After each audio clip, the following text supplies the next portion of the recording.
Hi, I'm Roxanne Richardson, and this is Technique Tuesday.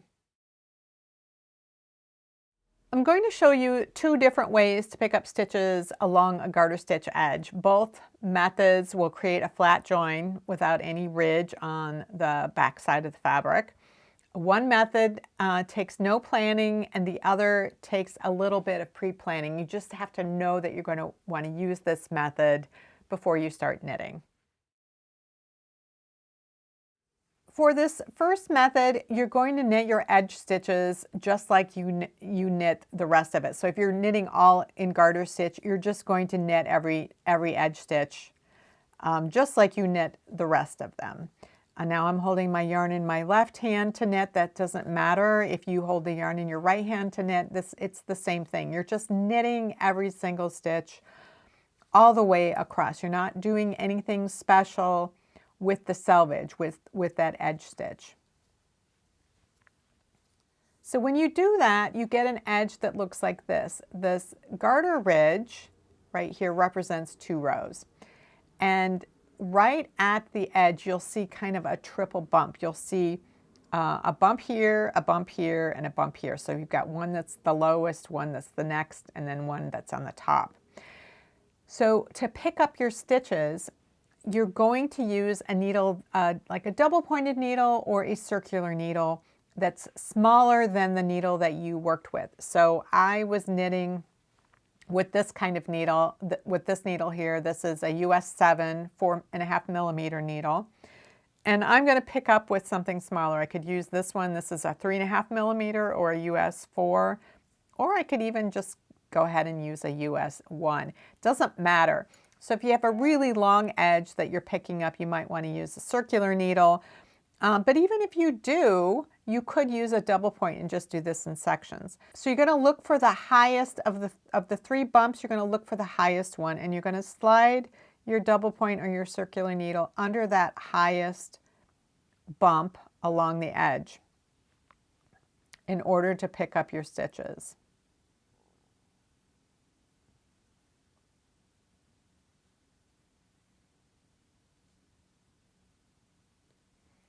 And you're going to do that all the way. And now you're going to join your yarn and you're going to knit across those stitches. And that is just going to create this really nice flat edge. You're not going to have a ridge that's, a column of stitches along the back at all.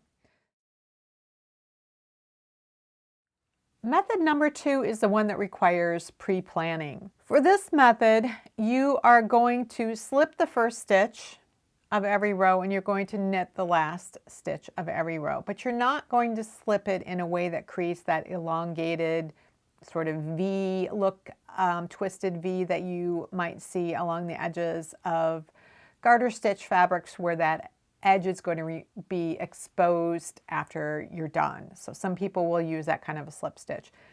We're going to do something different for this selvage.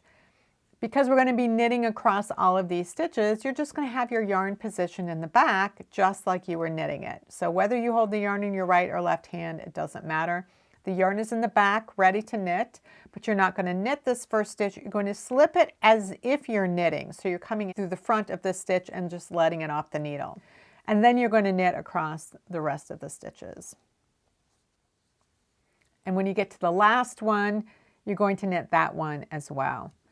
And then on the next row, once again, you're going to have the yarn in back and you're going to slip that first stitch as if to knit. What this is going to do is create an edge that's very similar to the one we had before with those triple bumps. But in this case, we're going to have one larger bump that wraps all the way around. You still see a lower bump on each side. They're more equal rather than kind of being stacked like they were here, where you have one lower, one higher, and one highest. So it's easier to see. It's a little bit looser. And the technique is still the same, where you're going up through that upper loop, but this time it's bigger. So what that means is if you are working with fine yarns or dark yarns or variegated yarns, things where it's just really kind of hard to read your knitting, that this technique might be a little bit easier, and it doesn't change the look of the result at all after you are actually knit those stitches. It just makes the pickup process easier.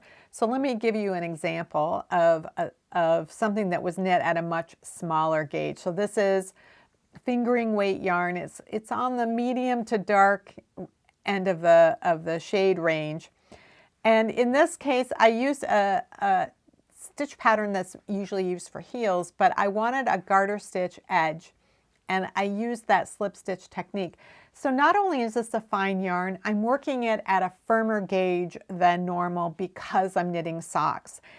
And so that makes these edges really tiny. And on top of it, there's only so much smaller I can go with my needle size. I used a US 1, I think, so I could use, which is a 2¼ millimeter. So I could use a 2 millimeter or US 0 to pick up these stitches along here. So it's just helpful to have them easier to see, to be a little bit larger, a little bit simpler to pick up, so that they're just not quite as tight, and there's less chance that I'm going to end up splitting stitches. That still might happen, but it's just a little bit easier to pick up in this kind of a situation when I'm working with a garter stitch edge.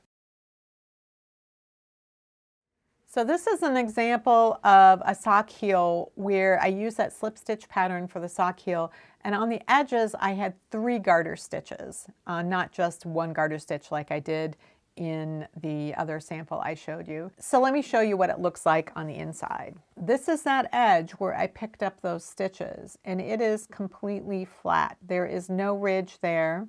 There's no difference between the pickup and any of the surrounding stitches. So it's very smooth and will be very comfortable when worn against the skin and inside of a shoe. This is that swatch that I've been showing you all along. I picked up stitches all the way along. So some of these stitches were worked with a regular garter stitch selvage, and the ones above this marker were worked by slipping that garter stitch as if to knit. And you can see that there's really no difference in the fabric along here. So that's this side, and then here's the back side, and you can see it's absolutely flush with the garter stitch on the back. So you get this really nice join. Now they don't look exactly the same on both sides because garter ridges alternate, you know, the knit rows are alternating, and so on one side you'll get a slightly different appearance right at the edge, but they are flat on both sides. The nice thing about the fact that the method is essentially the same except for what you're doing as you're knitting is that if you make a mistake, I did in one of these where I didn't slip the stitch, instead I worked a regular garter stitch, I'm still going through that bump when I'm picking up my stitches, and so it's not going to negatively impact the result. I have several other videos on how to pick up stitches in different situations, which you can find right over here. If you have any comments or questions about today's video or suggestions for videos you'd like to see in the future, you can leave those down in the comments below or join the discussion in my Ravelry group, Rox Rocks. Thanks for watching, and I'll see you next time.